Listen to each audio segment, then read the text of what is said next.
Thank you, Carrie. Let's go down memory lane a little bit this morning. Let's go back to family vacations, if you would. Anybody remember family vacations where you got in the Chevrolet Impala or the Ford LTD or one of those big boats of cars where you could put suitcases between the front seat and the back seat? Anybody remember those times? Some of you do. And you didn't have seat belts. You weren't encumbered by seat belts, so you could just put the kids in the back seat and start off for Florida, and you drove at night because somebody reminded me this morning your car didn't have air conditioning, or if you did have air conditioning, it was one of those big boxy things between the front seats that only kept the people in the front seat cold. So you drove at night with the windows open and you listened to a radio station out of Chicago or Cincinnati or Fort Wayne, Indiana or San Antonio. Anybody remember that besides me? Thank you. Thank you for patronizing me anyway. And then we came along to FM radio and air conditioning, and we traveled in the daytime. And then we were young.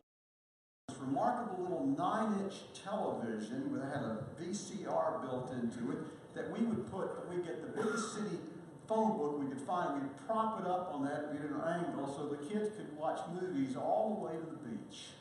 And now I get in these minivans. I look in a minivan some of you all drive, and it looks like a Learjet. I mean, everybody has their own control systems, and I've never seen anything like it. I think the thing that may have gotten lost in all this is the ability to talk on a family vacation. Remember when you actually talk to each other than saying, stop at McDonald's or I got to go to the bathroom? I mean, when you actually converse a little bit, maybe you remember times like that. I'm not sure. In Jesus' day they did. They talked a lot. Traveled because they didn't have VCRs yet, and the radio stations from Chicago weren't beaming all the way over there. And they talked. They talked about God. Deuteronomy tells us what they were supposed to do. Look at the text from Deuteronomy chapter 6. The word is one. Love the Lord your God with all your heart and with all your soul and with all your strength. These commandments that I give you today are to be on your hearts. Impress them on your children. Now look at the next line. Talk about them when you sit at home and when you walk along the road, when you lie down and when you get up. Tie them as symbols on your hands and bind them on your foreheads. Write them on the door frames of your houses and on your gates. So what he's saying is everywhere you go, remember these commandments. We call it the Shema, the Shema. Hear, O Israel, the Lord your God, the Lord is one. That's the distinctive element about Judaism, the first great monotheistic religion. There is one God, and his name is Yahweh, Elohim, whatever title they use. But when you're walking along the road, I can't imagine walking 8 or 10 miles in a group on a dusty road on a hot Palestinian day, but they did. And one of those days, Jesus was walking along with his family, his disciples, and he decided to teach them. It's in Mark, the Gospel of Mark. It's found in chapter 8. Jesus and his disciples went on to the village around Caesarea Philippi. Now that sounds like an exotic place. Caesarea Philippi is in the northern part of Galilee. Some of you have been there. Some of our folks were there yesterday. It was a Gentile region governed by the Romans. There were probably not many Jews up there. And the Romans called it either Caesarea Philippi or Banias because it was a place dedicated to the worship of a goddess named Pan, Banias. So Jesus and his disciples are walking in hostile territory, if you will, and they're talking just like they do. And he says, on the way, he asked them, who do people say I am? And they replied, some say John the Baptist, others Elijah, and still others one of the prophets. But what about you? Who do you say I am? Peter answered, you are the Messiah. I think Peter probably yelled it. He's so happy to have the answer. You're the Messiah. Jesus warned them not to tell anyone about him. He then began to teach them that the Son of Man must suffer many things and be rejected by the elders, the chief priests and the teachers of the law, and that he must be killed and after 3 days rise again. he spoke plainly about this, and Peter took him aside and began to, look at this word, rebuke him. But when Jesus turned and looked at his disciples, he rebuked Peter. Behind me, Satan.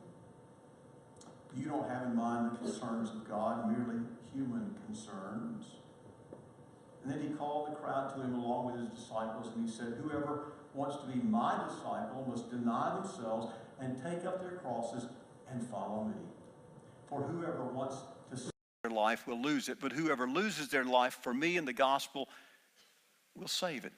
What good is it for someone to gain the whole world and yet forfeit their soul? Or what can anyone give in exchange for their soul? Anyone who is ashamed of me and my words in this adulterous and sinful generation, the Son of Man will be ashamed of them when he comes in his Father's glory with the holy angels. They're walking along, and he asks a question, and some folks say you're John the Baptist. Some folks say you're Elijah. There was a common theme that Elijah would come back before the Messiah. But Peter's got the answer. You are the one we've all. Imagine you're walking along and you hear that. It's exciting to think, I'm in the presence of the Messiah. Oh my goodness, what does that mean for me? Well, it means instead of living in a hovel by the seashore in Galilee, I might be living at the temple. I might be a prince. I might be somebody very, very important. And Jesus says, well, that's not the way it's going to be, guys. You got it all wrong. And I want you to listen to this. Peter rebuked him. Did you ever have a teacher you'd like to rebuke? Did you ever have a teacher who slapped you on the wrist with your knuckles with a ruler? You just like to get that ruler back. Some of you, I know what that means. Rebuked. It means he sharply and violently disagreed with him. What do you mean, Jesus? I thought we were going to be princes. You're telling us we're going to be pallbearers? I thought we were going to have crowns. You tell us we're going to have crosses? What's wrong with you, Jesus? And Jesus said, well, this is the way it's going to be, guys. Our poster child is Simon Peter. And I want you to look with me at three ideas this morning. The first idea, that there's no such thing as a linear path for disciples. What I mean by that is there is not a straight line. We don't begin here. Christians and go and approach sainthood in a straight line. Almost all of us wiggle. We go 3 steps forward and 2 steps back, or 2 steps forward and 4 steps back, and we're human. As we hear the teachings of Jesus, we said, we don't like that part. We'd like you to change that. Would you please? I really don't like this idea of a cross. Can we eliminate that? If it's okay with you, Jesus, that's all right. I don't think I'd ever rebuke him, but I might make some strong suggestions. Would you? Maybe we'd leave some suggestion box notes for him. Peter's the poster child for not a linear path. Peter thinks he can walk on water until he steps out. He thinks he'll be near them to the end until he has to. You know, Peter's a lot like me and a lot like you. We get up in the morning and we say we'd really like to do something significant for God, but then things intervene. Work comes, family comes, and before you know it, we're lying down that night saying, God, I'll do better tomorrow. I'll really try harder tomorrow. I think that's part of the realization that we're human, just like Peter. Second thing I want you to see, though, is this. To be a faithful disciple means we think as God thinks. This is the part that really troubled Peter because he figured he'd figured God out. Everybody thought the Messiah was going to be a ruler, live in a palace, be a warrior. Jesus says, well, you know, you had it all wrong. And he always points them back to some passages in Isaiah. We call them the suffering servant passages, Isaiah 53 and following. And Peter said, this is not really what I signed up for. This is not the part I like. You see, you're supposed to have a palace. And you're saying you have no place to lay your head. Sometimes we get confused in our roles, don't we? I was at the Southern Baptist Convention about 30 years ago in Dallas. There were 45,000 Baptists there, which is way too many Baptists for any town. And everybody was contentious with each other. It was just a delight to be there, I got to tell you. And we were checking into a hotel. It was a very nice hotel. We were fortunate to have a room in a nice hotel. And there was a guy behind me in the line who was pastor of a big church. I knew him by name and face. I did not know him. But he was somebody, you know. And I got my room key and we started to go away. But I heard, and if I said it, you might know it. He said, my name is so-and-so. And they said, I'm sorry, we don't have a room in your name. And he says, what? I'm not supposed to have a room. I'm supposed to have a suite. And they said, I'm sorry, we don't have a room or a suite in your name. And one of his underlings began to come up and say to this poor desk clerk at the hotel, do you not know who this is? He preaches to thousands of people every Sunday. And the poor desk clerk sat there like, I don't have a room. And I want to say, I preach to dozens of people every Sunday, and I've got a room. No place to lay his head. You see, we get it all backwards when we start thinking, we think God's thoughts, because most of the time I'm thinking my thoughts. Maybe you do the same, I don't know. Third thing I want you to see. The key to following Jesus is being willing to deny ourselves, being willing to deny ourselves. And throughout Lent, some folks will give up something. Maybe you give up sugar, or maybe you give up, I don't know, something you like to drink. I don't know. And it's the idea is that we're going to discipline ourselves. We're going to understand a little bit more about what it means to take up our crosses. And gosh, I've got a friend. A Christian, but he never really taken it very seriously most of his life, and he achieved a lot of significance. If I told you his name, you'd know it. And he was handsomely, and he had a non-compete clause. So when he left a job, they paid him for about a year, but he couldn't work. It wasn't a bad way to go through life. But during that year, his mom was diagnosed with a very aggressive cancer. And in his mid-40s, he moved home. He and his wife moved home to the little town where his mom and dad lived.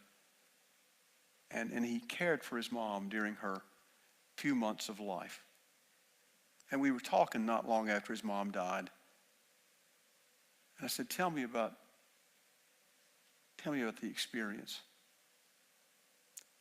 And he said it was life-changing. It was life-changing. And I want you to hear what he said.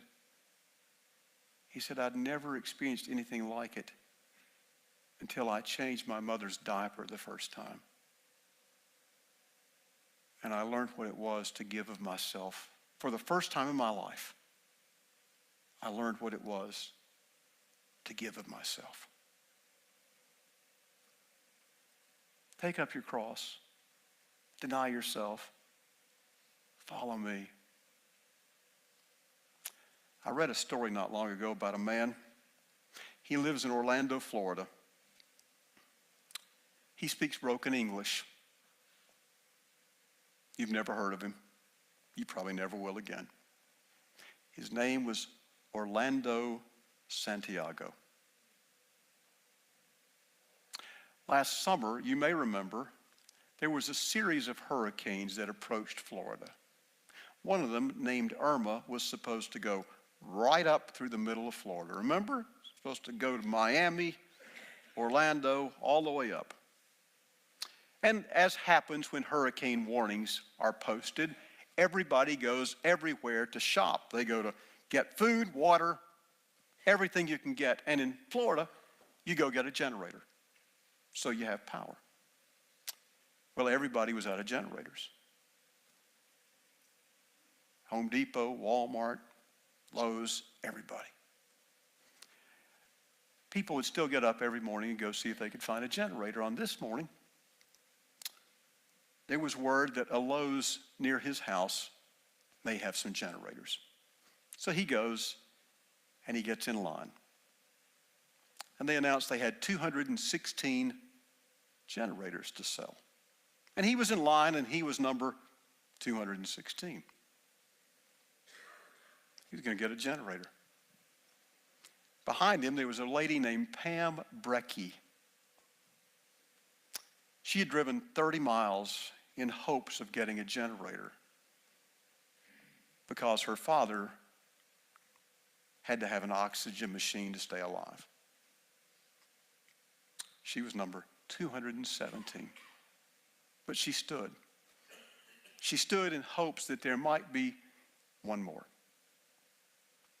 They came and told Mr. Santiago, "You have the last one."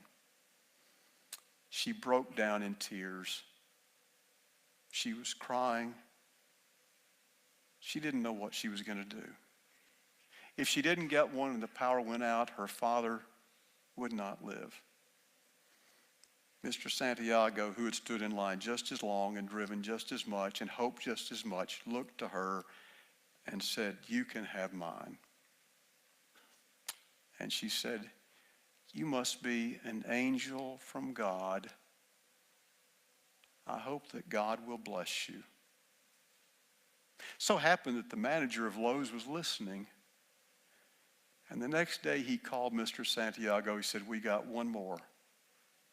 And Lowe's wants to give it to you for your selflessness." Doesn't always work out that way, does it? We may sacrifice and we may not get the generator. But it sounds a lot like Jesus to me, doesn't it to you?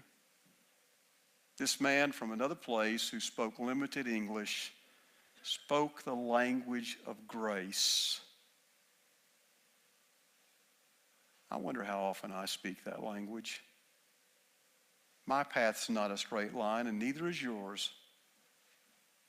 But there are times if we think as God thinks, that we too will speak the language of grace.